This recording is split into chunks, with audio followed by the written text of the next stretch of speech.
তারকাদের ধর্মান্তরিত হওয়ার ঘটনা নতুন না, মাঝে মাঝে এরকম শোনা যায়। এই যেমন এবার খবর এলো ইসলাম ধর্ম গ্রহণ করেছেন জাপানের নীল ছবির নায়িকা রায় লিল ব্ল্যাক। একাধিক আন্তর্জাতিক গণমাধ্যমের প্রতিবেদনে উঠে এসেছে এ তথ্য। ধর্মের পাশাপাশি পেশাও বদলেছেন লিল। জানিয়েছেন প্রাপ্তবয়স্কদের ছবিতে আর দেখা যাবে না তাকে। কারণ হিসেবে জানিয়েছেন এবার ধর্মের পথে চলতে চান তিনি। এদিকে লিলের ইসলাম গ্রহণের কারণ খুঁজে বেড়াচ্ছেন অনেকেই।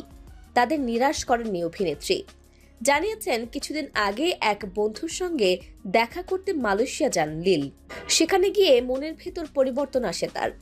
লিলের দাবি, খ্যাতি যশের অভাব না থাকা সত্ত্বেও শান্তি ছিল না তার, ভেতরটা খালি খালি লাগতো। সেই শূন্যতা ঘোচাতেই 2024 সালে ইসলাম গ্রহণ করেন তিনি।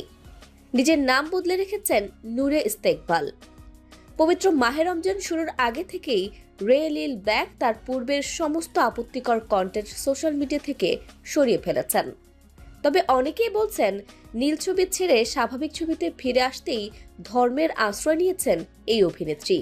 কেউ কেউ আবার বলছেন লাইক ফেম বাড়াতে এই ধান্দা বেছে নিয়েছেন অভিনেত্রী, যার সত্যতাও কিছুটা পাওয়া গেল। বিষয়টি অনুসন্ধানে বেরিয়ে এলেও ভয়াবহ তথ্য। এখনও নীল ছবির দুনিয়ায় প্রকাশ হচ্ছে এই অভিনেত্রীর ভিডিও, যা রীতিমতো অবাক করে দেয়। এই অভিনেত্রীর সাম্প্রতিক ভিডিও প্রকাশ হয়েছে 2 সপ্তাহ আগে, যদিও কেউ কেউ বলছেন সেটি আগে শুট করা। এদিকে অনেকে লিলকে নিয়ে কটাক্ষে মেতেছেন। জনপ্রিয়তা বাড়াতেই ধর্ম বদলেছেন বলে দাবি তাদের। তবে লিলও চুপ থাকেননি, এক হাত নিয়েছেন সমালোচনাকারীদের। তার কথায়, আমি মৃত্যুর পর জান্নাতে যাব কিনা এবং আমার পাপ ক্ষমার অযোগ্য কিনা সেটা আপনাদের জানার বিষয় না, আমারটা আমি বুঝে নেব, আপনাদের মাথা ঘামাতে হবে না। তবে কারো কারো মতে এই অভিনেত্রী যদি সত্যি ইসলামের ছায়াতলে আসতে চাইতেন, তাহলে সে সব ধরনের সোশ্যাল মিডিয়া থেকে বের হয়ে আসতেন, পরিপূর্ণ ধর্মের পথ অবলম্বন করতেন, নিজেকে আড়াল করে ফেলতেন এই অভিনেত্রী। কিন্তু তা তিনি করেননি।